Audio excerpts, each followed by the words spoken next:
అండి అందరికీ నమస్కారం. ముఖ్యంగా ఈ కార్యక్రమానికి వచ్చిన మన మీడియా మిత్రులందరికీ నమస్తే అండి. ఈ స్టేజ్ మీద నుంచొని ఈరోజు నేను మాట్లాడడానికి కారణం నా జన్మనిచ్చిన తల్లిదండ్రులండి. ప్రజెంట్ వాళ్ళిద్దరు లేరు ఇప్పుడు. అట్లాగే ఏంటంటే నేను ఒక లారీ డ్రైవర్ కొడుకునండి. అందరిలాగా చదువుకోలేదండి. సింపుల్గా 10th వరకు చదువుకున్నవాడిని. ఈరోజు ఇక్కడికి వచ్చి ఈ డ్రింకర్ సాయి అనే సినిమా తీసి మీ అందరి ముందు నుంచున్నానంటే నా జన్మనిచ్చిన తల్లిదండ్రులే కారణం అండి. వాళ్ళిద్దరికి ముందు నేను మనస్ఫూర్తిగా నేను థ్యాంక్స్ చెప్పుకుంటున్నాను. ఇప్పుడు ఈ మన సినిమా డ్రింకర్ సాయి సినిమా గురించి మాట్లాడుకోవాల్సి వస్తే ఫస్ట్ నేను యాక్చువల్గానండి ఈ సినిమాకి మెగాస్టార్ చిరంజీవి గారికి ఒక లింక్ ఉందండి. అదేంటంటే ఈ కథ నేను రాసుకున్న తర్వాత ప్రొడ్యూసర్ల కోసం నేను వెతకడం స్టార్ట్ చేశాను. 1 సంవత్సరం 2 సంవత్సరాలు ట్రై చేశాను. ఇంకా ట్రై చేసిన తర్వాత మన బసవరాజు లహరిధర్ గారు వచ్చారు కదా, వాళ్ళ ఫాదర్ బసవరాజు శ్రీనివాస్ గారి దగ్గరికి వెళ్ళి, సార్ ఇది సార్ కథ ఆయన తెలుసండి యాక్చువల్గా నాకు బేసిక్గా. సార్ ఇది సార్ కథ అంటే ఆయన ఏమన్నారంటే ఆయన చిరంజీవి గారికి క్లోజ్ ఫ్రెండ్ అండి, మన మెగాస్టార్ గారికి క్లోజ్ ఫ్రెండ్ అనమాట. సార్ ఇట్లా సినిమా చేద్దాం అనుకుంటున్నాను సార్ నేనంటే, నా కథల గురించి ఏం తెలియదు కిరణ్, ఓ పని చెప్తే నేను బాస్ని అడుగుతాను, ఆయన ఓకే అంటే నేను సినిమా చేస్తాను, లేకపోతే నేను చేయనని మొహమాటలాగా చెప్పేశారండి. సరే అని చెప్పి ఒకరోజు ఆయన చిరంజీవి సార్ దగ్గరికి వెళ్ళి మాట్లాడితే కథ నేను వింటాను, బాగుంటే చేద్దు లేకపోతే వద్దని చెప్పారంట. ఆయన కథ వింటారు అనగానే నాకు టెన్షన్ స్టార్ట్ అండి. ఎందుకంటే ఆయన అల్లటప్పగా ఓకే చేయరండి కథ లేదు. ఇక దానికి ఏంటంటే నేను ఇక లేదు ఇలా చెప్తే ఆయన కంపల్సరీ నచ్చదని చెప్పి ఇప్పుడు నేను అనుకున్న డ్రింకర్ సాయి కథకి అసలు ఏదన్నా ఒక సోషల్ ఎలిమెంట్ ఒకటి మిక్స్ చేయాలి, దానికి యాడ్ చేయాలి, అప్పుడే నచ్చుద్ది ఆయన ఉద్దేశంతో కథని మళ్ళీ ఒక 6 నెలలు వర్క్ చేసుకొని వెళ్ళి మన జీకే మోహన్ గారు చెప్పడం జరిగిందండి. ఆయన నిర్మోహమాట చిరంజీవి గారికి మెసేజ్ పెట్టారు, సినిమా చాలా బాగా వచ్చింది, చాలా బాగుంది, కథ మంచి కథ అని చెప్పారు. చెప్పబట్టి ఆయన మన బసవరాజు గారికి మెసేజ్ పెట్టి you proceed you will go అని చెప్పి ఆయన మెసేజ్ పెట్టారు. ఇక అలా స్టార్ట్ అయిందండి సినిమా. ఆ రోజు చిరంజీవి గారు నో అంటే డ్రింకర్ సాయి సినిమా లేదండి, అదనమాట లింక్. డ్రింకర్ సాయి సినిమాకి మెగాస్టార్కి లింక్ అదండి. ఇక సినిమా గురించి స్టార్ట్ అయింది. స్టార్ట్ అయిన తర్వాత 2 ప్రొడ్యూసర్లు చేసుకుందాం, బడ్జెట్ ఒక మంచి బడ్జెట్ అని చెప్పి మన ఇస్మాయిల్ గారిని కలవడం జరిగింది. వీళ్ళిద్దరు కలిసి సినిమా నాకు ఎటువంటి ప్రాబ్లం లేకుండా ఫినిష్ చేశారండి.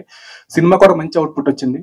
ఇక క్యారెక్టర్స్ పరంగా మాట్లాడుకుంటే మన డ్రింకర్ సాయి క్యారెక్టర్ మన మహేష్ అండి, ధర్మ పేరు ధర్మ అండి. ఇక అతను ఏంటంటే సత్యానంద్ గారి ఫిల్మ్ ఇన్స్టిట్యూట్ లో గుడ్ స్టూడెంట్, గోల్డ్ మెడలిస్ట్ అండి ఇతను.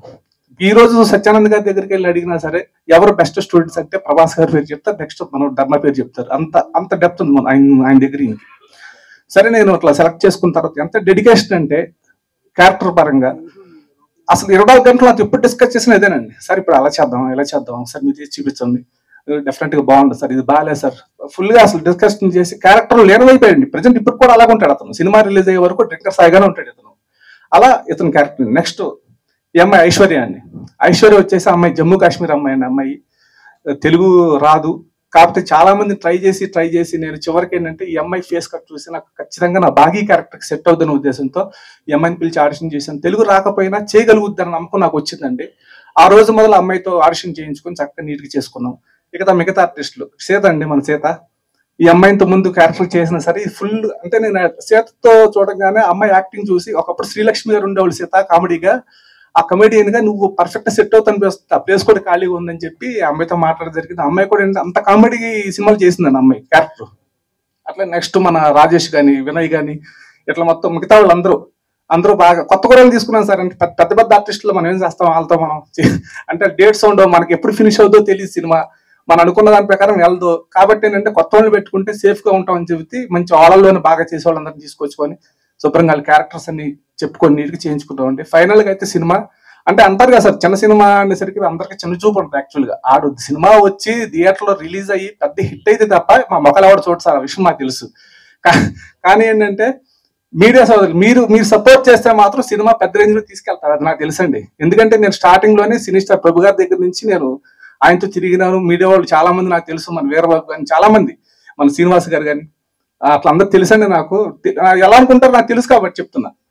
అట్లని కొంచెం మీరు అందరూ పెద్ద మనసు చేసుకొని కంటెంట్ చూశారు అంటే బూతులు గీతులు అన్న విధంగా ఆలోచించొద్దండి. సినిమాలు కేవలం ఏంటంటే యూత్ ని టార్గెట్ చేయడం కోసం ఈ విధంగా చేశాను.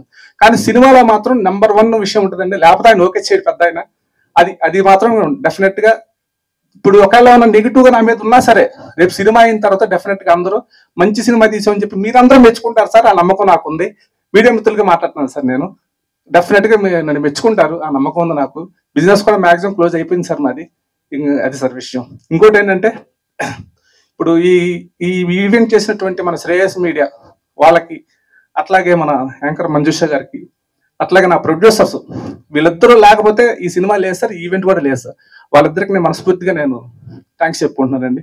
Thank you very much. Thank you so much అండి. ట్రైలర్